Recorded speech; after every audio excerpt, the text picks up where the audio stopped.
আজকের পায়চারি দাবিদারহীন পাহাড়ে একটা অচেনা ডেস্টিনেশন।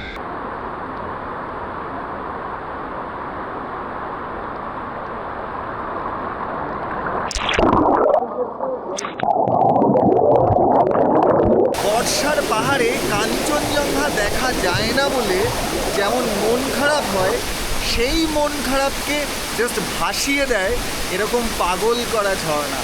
গোটা পথ ভেসে গেছে ঝর্ণায়, আর তার মধ্যে সবচেয়ে বড় ঝর্ণা এইটা।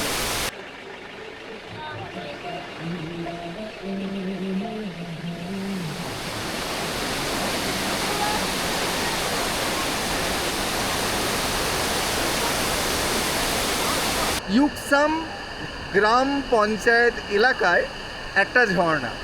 আসলে ঝর্ণা তো অতটা বিখ্যাত নয়, তার কারণ জল থাকে না সারা বছর।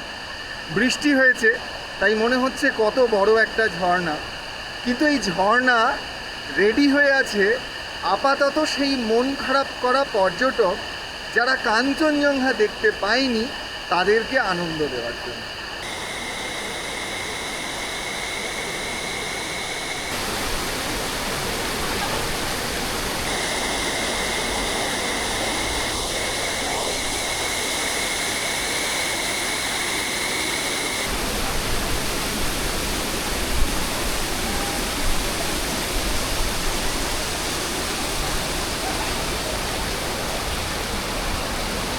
কলকাতায় দুর্গাপুজো মানে প্রচুর মাইক, চিৎকার, চেঁচামেচি, ভিড়।